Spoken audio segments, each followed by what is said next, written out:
ನಿನ್ನೆ ಹೈಕಮಾಂಡ್ ಅವರು ಮಾನ್ಯ ಮುಖ್ಯಮಂತ್ರಿಗಳನ್ನ ಕರೆದಿದ್ರು. ಅವರು ಸುಮಾರು 4 ಗಂಟೆಗಳ ಕಾಲ ಅಲ್ಲಿ ನಮ್ಮ ಎಐಸಿಸಿ ಕಚೇರಿ ಕೇಂದ್ರ ಕಚೇರಿಯಲ್ಲಿ ನಮ್ಮ ಹೈಕಮಾಂಡ್ ಅವರನ್ನ ಭೇಟಿ ಮಾಡಿದ್ರು. ಅಧ್ಯಕ್ಷರು, ಪ್ರಧಾನ ಕಾರ್ಯದರ್ಶಿಗಳು, ರಾಹುಲ್ ಗಾಂಧಿ ಅವರೆಲ್ಲರನ್ನೂ ಕೂಡ ಭೇಟಿ ಮಾಡಿದ್ರು. ಒಳಗಡೆ ಏನ್ ಚರ್ಚೆ ಆಗಿದೆ ಅನ್ನೋದು ನಮ್ಗೆ ಯಾರಿಗೂ ಕೂಡ ಗೊತ್ತಿಲ್ಲ. ಆದ್ರೆ ತಾವು ಮಾಧ್ಯಮದಲ್ಲಿ ಅನೇಕ ಸ್ಪೆಕ್ಯುಲೇಷನ್ಸ್ ಗಳನ್ನು ಕೂಡ ಮಾಡಿದ್ದೀವಿ. ಬಹುಶಃ ಇವತ್ತು ಸುರ್ಜೇವಾಲಾ ಅವರು ನಮ್ಮ ಪ್ರಧಾನ ಕಾರ್ಯದರ್ಶಿಗಳು ಬೆಂಗಳೂರಿಗೆ ಬರ್ತಾ ಇದ್ದಾರೆ. ಅವರು ಬಂದಾದ ಮೇಲೆ ಅವರು ಏನ್ ವಿಷಯಗಳನ್ನ ಹೇಳ್ತಾರೆ ಅದರ ಮೇಲೆ ನಮ್ಮ ತೀರ್ಮಾನಗಳು ಮತ್ತು ಎಲ್ಲರ ತೀರ್ಮಾನಗಳು. ನಮ್ಮ ಪ್ರಧಾನ ಕಾರ್ಯದರ್ಶಿ ಕೆ.ಸಿ. ವೇಣುಗೋಪಾಲ್ ಅವರು ಹೇಳಿದ್ದನ್ನ ನಾವು ಪ್ರಸಾರ ಮಾಡಿದ್ದೇವೆ. ಅವರು ಹೇಳಿದ್ದು ರಾಜ್ಯಸಭೆಗೆ ಮತ್ತು ಕೌನ್ಸಿಲಿಗೆ ನೇಮಕ ಮಾಡೋದಕ್ಕೆ ಚರ್ಚೆ ಮಾಡಿದ್ದೀವಿ ಅನ್ನುವಂತ ಮಾತನ್ನ ಹೇಳಿದ್ದಾರೆ. ಅದು ಬಿಟ್ಟು ಬೇರೆ ಏನು ನಾವು ಹೇಳಿಲ್ಲ.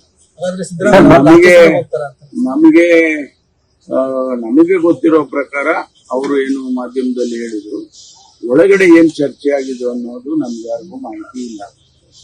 ಅದರಿಂದ ಏನನ್ನು ಹೇಳಿದ್ರು ಕೂಡ ಅನಧಿಕೃತ ಆಗುತ್ತೆ. ಅದರಿಂದ ಅಧಿಕೃತವಾಗಿ ನಮ್ಮ ಪ್ರಧಾನ ಕಾರ್ಯದರ್ಶಿಗಳು ಬರ್ತಾರೆ. ಬಂದಾದ್ಮೇಲೆ ಅವ್ರು ಏನ್ ತೀರ್ಮಾನ, ಅವ್ರು ಏನ್ ಪ್ರಕಟಣೆ ಮಾಡ್ತಾರೋ ಅದನ್ನ ನಾವು ಕೂಡ ಕಾಯ್ದು ನೋಡ್ಬೇಕು. ಜೊತೆಗೆ ಹೋಗಿದ್ರೆ ಸಿಎಂ ಅವರು ನಿಮ್ ಗಮನಕ್ಕೆ ಏನಾದ್ರು ತಂದಿರ್ಬೇಕಲ್ಲ ಸರ್? ಇಲ್ಲ, ಹಿಂಗ್ ಚರ್ಚೆ ಆಯ್ತು, ಹಿಂಗ್ ಆಯ್ತು. ಇಲ್ಲ, ನಾವು ಅದೇನು ಮಾತಾಡಿಲ್ಲ. ಮೀಟಿಂಗ್ ಎಲ್ಲ ಊಟ ಮಾಡುದು. ಯಾಕಂದ್ರೆ ನಾವು ಎಲ್ಲರೂ ಇರ್ಬೇಕಲ್ವಾ. ಜಾರ್ಜ್ ಮನೆಗೆ ಹೋಗಿದ್ದು, ಅವ್ರು ಒಳ್ಳೆ ಊಟ ಕೊಟ್ರು. ಊಟ ಮಾಡ್ಕೊಂಡು ನಾವು ಮತ್ತೆ ವಾಪಸ್ ಹೋಗುವಾಗ ಸಿದ್ದರಾಮಯ್ಯ ರಾಜೀನಾಮೆ ಕೊಟ್ರೆ ನೀವೇನಾದ್ರೂ ಸಿಎಂ ಹುದ್ದೆ ಕ್ಲೇಮ್ ಮಾಡ್ತೀರಾ ಸರ್?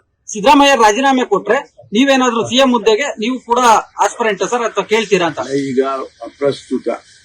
ಯಾಕೆಂದ್ರೆ ಹೈಕಮಾಂಡೇ ತೀರ್ಮಾನ ಮಾಡ್ತೀವಿ. ನಾವು ಯಾರೇ ಏನ್ ಹೇಳಿಕೆಗಳು ಕೊಟ್ಟರು ಕೂಡ ಅದು ಅಪ್ರಸ್ತುತ ಆಗುತ್ತೆ. ಹೈಕಮಾಂಡ್ ಏನ್ ತೀರ್ಮಾನ ಮಾಡುತ್ತೋ ಮೊದಲಿಂದ ಹೇಳ್ಕೊಂಡ್ ಬಂದಿದೀವಿ. ಹೈಕಮಾಂಡ್ ತೀರ್ಮಾನ ನಾವೆಲ್ಲ ಬದ್ಧವಾಗಿರ್ತೀವಿ. ಹೈಕಮಾಂಡ್ ಅಪೀಲ್ ಮಾಡಿದ್ದೀರಾ ಸರ್? ನಂಗೂ ಅವಕಾಶ ಕೊಡಿ ಅಂತ. ನಾನು ಯಾರನ್ನು ಭೇಟಿನೇ ಮಾಡಿ.